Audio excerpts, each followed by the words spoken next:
What's up everybody, Peter McKinnon here, and today we're talking about 5 ways to instantly make better videos. We're on a mission to rid the world of bad video. Bye-bye. This is the DV Show. Target in range. Bad video sucks.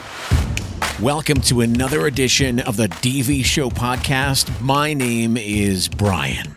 You know, I am experienced, but I don't know everything. And I go on YouTube a lot to learn different techniques and ways to shoot better video.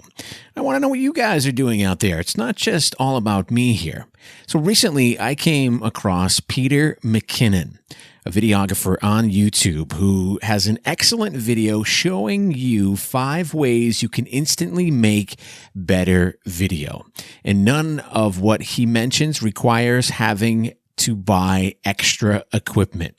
Now, Peter hits the nail on the head with our mission, and by utilizing the steps that he talks about, you'll be able to improve the overall quality, look, sound, and feel of the videos you make right away. So here's an audio version of Peter's video from YouTube. I hope you guys dig it and try some of it out.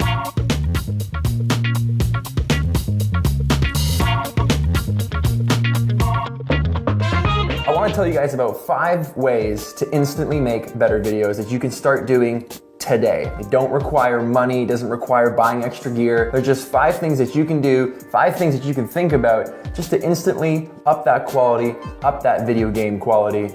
Not the actual video games, we're talking about video, like your game you get it. Number 1, lighting. Okay, lighting is the most important thing when it comes to photography, cinematography, film, videos, photos. Lighting controls all. I'm not just talking about forced lighting or stuff that we're gonna set up or lights that we have to buy or DIY lighting setups, outdoor light. It's just lighting as a whole. Be it that it's from natural light or it's from something that you bought that you've set up in studio, nailing that and locking that down is one of the most important aspects of what it is that we're doing here. And now I've mentioned this before, window light is the best light for run and gun, get it done, have it look amazing, reliable. You want to shoot near a window, okay? So for instance, watch this.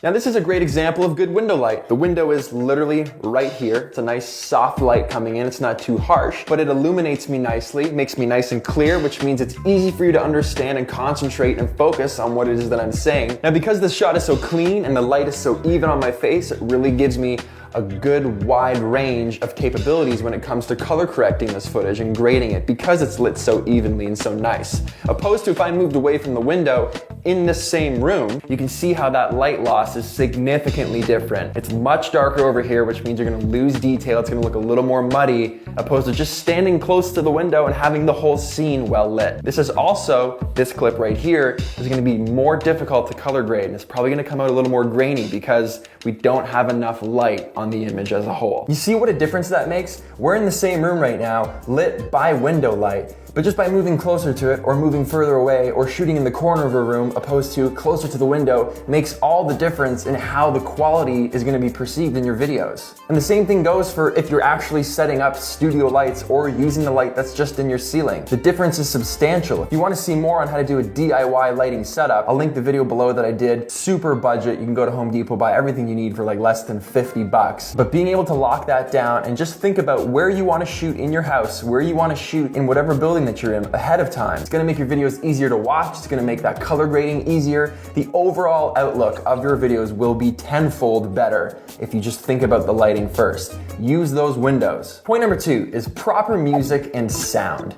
Now, don't worry, I get asked about 500 times a day where I find my music, how I get music for my videos. I'm going to do an entire video on that, so don't worry guys, it's coming. However, having the proper music and sound effects will 100% change the way people view and see your videos, yourself included. If you use the wrong track for some incredible footage, that footage could be very well perceived as not as good or not as epic or not as sad. It's all in the song choice. If you've got some home footage of a baby crawling across the floor and it's some gangster rap, probably not gonna set the tone as well as something a little more family friendly. And vice versa, that works as well. If we've got footage of an R8 ripping down the streets or some people skateboarding, some soft, happy piano might not be the way to go. So song choice is a huge factor when you're thinking about your videos. If it's a cheesy song, your footage is gonna be viewed, and the piece as a whole is gonna be viewed as cheesy.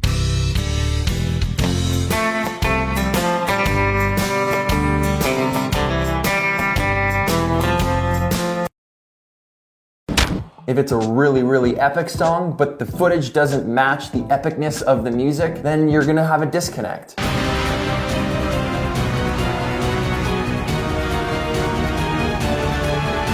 It brings me to my next point, is you want to actually edit to the music. A lot of times in music, there are some incredible things that happen audibly. If you match the visuals to the audio, you can enhance that tenfold. One thing to have great music, it's one thing to edit to the beat, but when you have sounds of the forest, or you have the ambient noises of cars going, or you have that egg cracking, the typing, the shuffling of cards, paper being ripped, it doesn't matter. When you have those extra ambient sound effects on top of the great music and great footage, it's the full package, it's the full experience. There are things that are often overlooked, but having proper sound effects makes all the difference. Okay, so what I've done here, to show you an example real quick, is plug this Rode Video Micro. I've mounted it to this external monitor arm that I've clamped to the desk.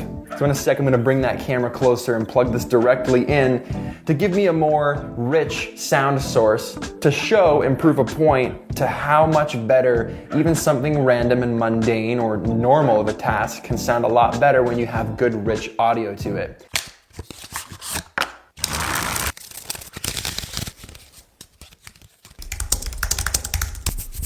And now I'll show you a few of the same clips, but without a microphone, to show you that you don't have as much immersion into the clip that you're watching when it doesn't sound as rich.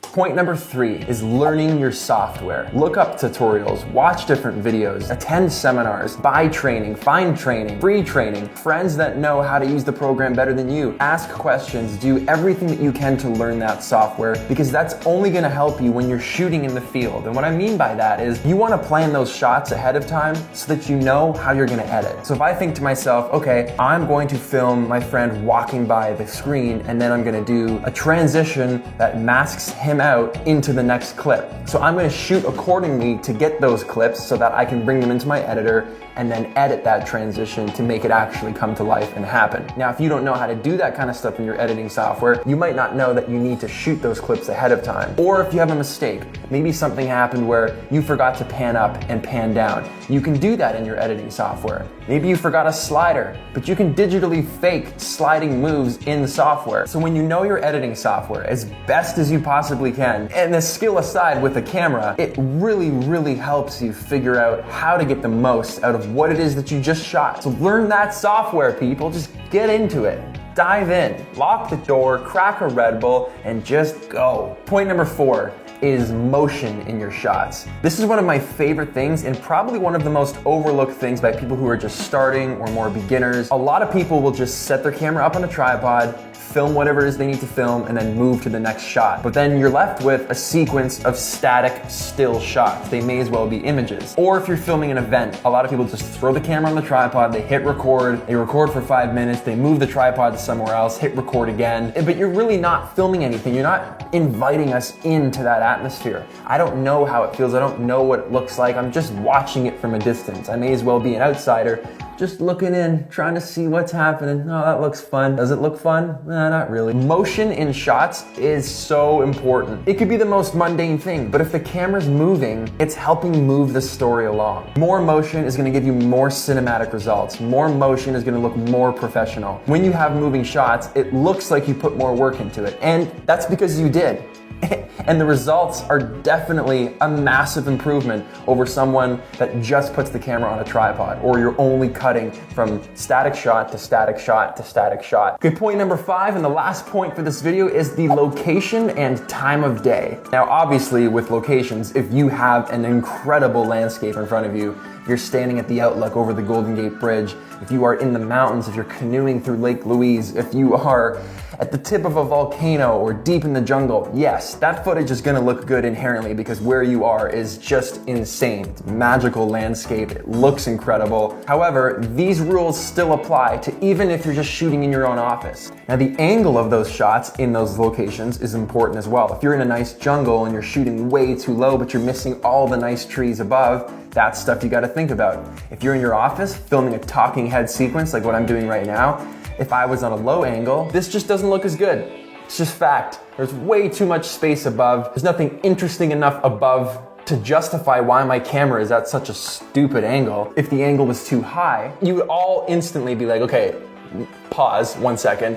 Why is that camera so freaking high? All of these little adjustments make a big deal. Another quick tip that I've seen a lot of people do that drives me nuts is clean up the background. Take the stuff off your desk. If you've got boxes in the corner, move them out of the way for the shot. Move them behind the camera. So many people just leave and garbage hanging around everywhere, and that stuff just looks messy, it looks cluttered. It doesn't look like you took the time to actually set this up nicely. That kills the level of professionalism. That kills some of the cinematic or the quality feel of the video that you're putting out. And the time of day is also very important when you're choosing a location and what you're gonna shoot. The best times of day, for me, I like to shoot early in the morning or in the evening to later at night. Early in the morning and the evening because the light is usually the softest. The sun hasn't come all the way up, the light isn't harsh yet, the colors are usually really, really nice, and in the evening, you get that nice sunset. You've got golden hour right after sunset where that residual light is still kind of illuminating the sky. You're not gonna have any shadows, but the colors you're gonna get are gonna pop significantly better than they would if you were shooting at 12 o'clock or 1 p.m. on a really sunny day. Okay, so to wrap it up, we want good light. Find that window light or set up some studio lights. We want to have good music. We want to edit to the beat.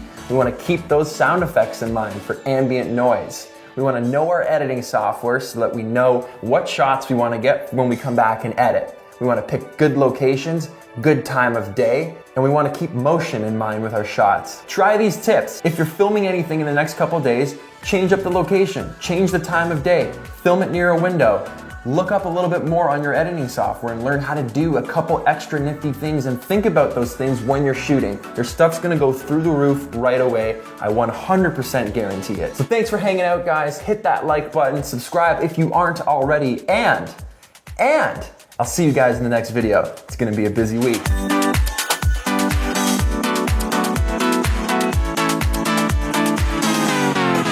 Serious about creating better video? You're in the right place. Subscribe to our free online coaching service and expand your learning beyond our popular podcast. Video production just got easier. The DV Show.